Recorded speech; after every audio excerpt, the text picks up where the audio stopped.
الحمد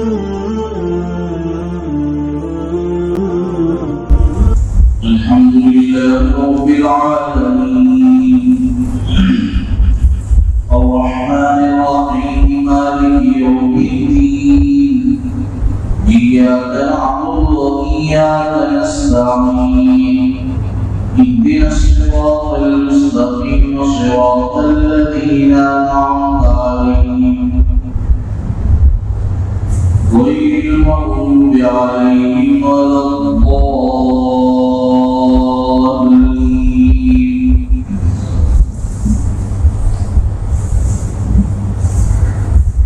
أينما تكونوا يدرككم الموت ولو كنتم في بروج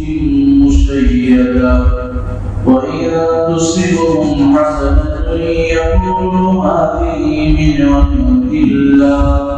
وإن تصبهم سيئة يقولوا هذه من عندك قل كل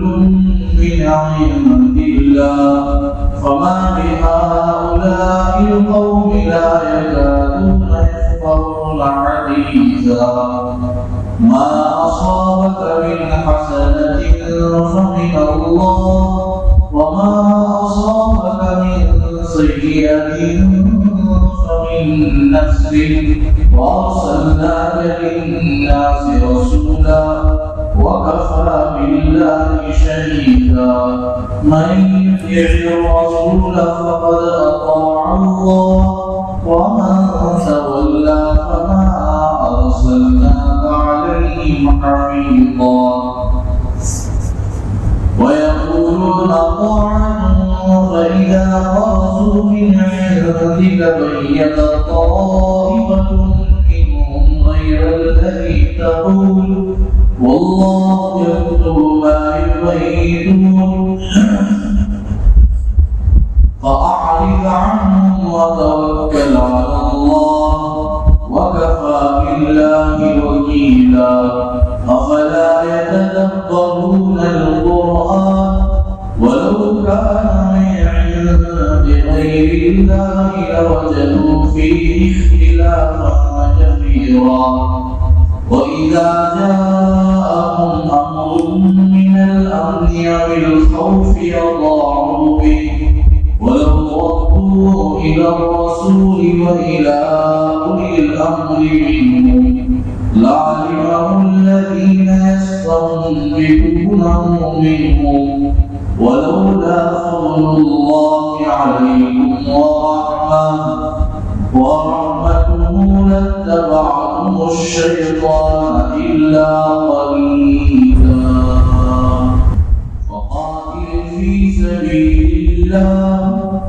لا تكلف إلا نفسك وحرض المؤمنين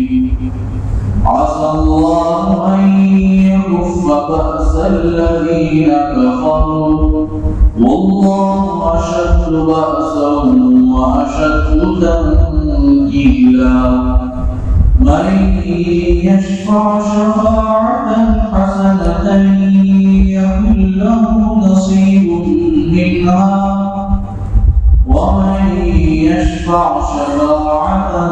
سيئة يكن له كفل منها وكان الله على كل شيء مقيتا وإذا حييتم بتحية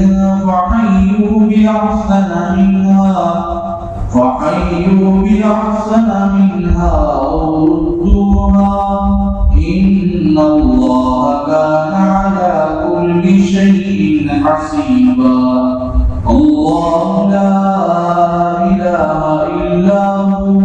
ليجمعنكم إلى يوم القيامة لا ريب فيه ومن أصدق من الله حديثا.